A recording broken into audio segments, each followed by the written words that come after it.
Welcome to our podcast discussion on the Houston Heights real estate market for 2025. We're looking at a landscape that's shifting dramatically, with a strong tilt toward a buyer-friendly environment. Yep. So we're seeing a real transition here from what was once a seller's market, right? Exactly. It's like the supply has just skyrocketed, properties are sitting on the market longer, inventory is at record highs, and buyers are getting a lot of leverage over negotiations. Hmm. And with all these new listings, I heard that even median home prices have gone up just a tad, but price per square foot numbers have dropped. What's up with that? Yeah, it is like a bit intriguing. Overall, median sale prices are up modestly, say around 1.6% in some areas. But when you break it down by square footage, there's a noticeable decline. It could, indicate that larger homes are trending or that the mix of properties sold is shifting. Right. That makes sense. And what about the sales activity? I mean, how strong is the absorption of this increased inventory? Sales are still holding up pretty well. In Houston overall, we've seen a 10% rise in total sales, and even pending sales are up slightly. But in Houston Heights specifically, the volume is down by almost 10%, and properties are lingering longer. Median days on market went up from 19 days to 26 days. Interesting. And moving to the rental market, I've seen figures that indicate rental prices in Heights are falling a bit, unlike the broader metro where rents are creeping upward. What's your take? Right, there's a cool twist there. In Houston Heights, average rents fell by 3.1%, landing at roughly $1,581 a month. This, along with new rental developments, might be putting downward pressure on rents locally, despite the wider market showing slight increases. Yeah. Now, I'm curious about the economic backdrop. It sounds like mortgage rates are easing a little, but still high. How much of an impact is that having?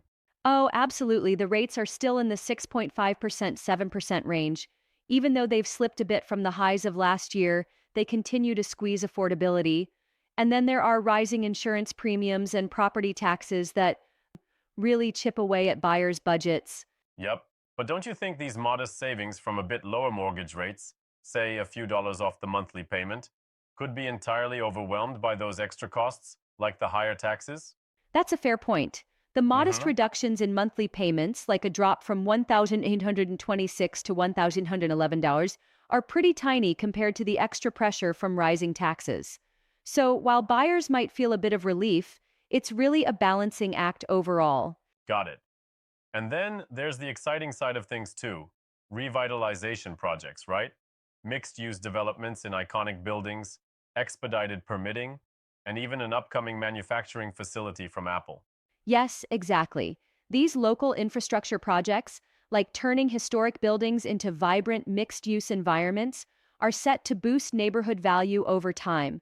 And with initiatives like the new permitting pilot, the market could respond by adding more supply, reinforcing the balanced nature we're Indeed. seeing. So we have slower sales pace, more negotiation power for buyers, and some underlying strength in the luxury segment. How does that come together as an overall outlook for the Heights? When you pull it all together, it's a market in transition, not crashing, but recalibrating. Buyers are well positioned to negotiate while sellers need to adjust expectations. Even though the luxury segment continues to perform strongly, the majority of transactions are showing softening momentum. This balance, despite slower pace and subtle pricing shifts, points to a resilient market that's moving toward a Right on. sustainable equilibrium. That's a really balanced perspective. It sounds the market, while cooling a bit, has a lot of underlying strengths and opportunities, especially for savvy buyers.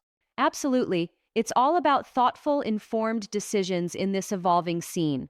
The market's recalibrating in a way that should benefit buyers while still maintaining overall stability, thanks to economic fundamentals and key Yeah, developments. thanks for breaking that down. It's fascinating to see such a dynamic interplay of factors shaping the Houston Heights market in 2025. For sure, it's been a lively discussion. From inventory booms and shifting pricing metrics to economic headwinds and innovative local projects, the story of Houston Heights is multifaceted and evolving. Thanks for tuning in.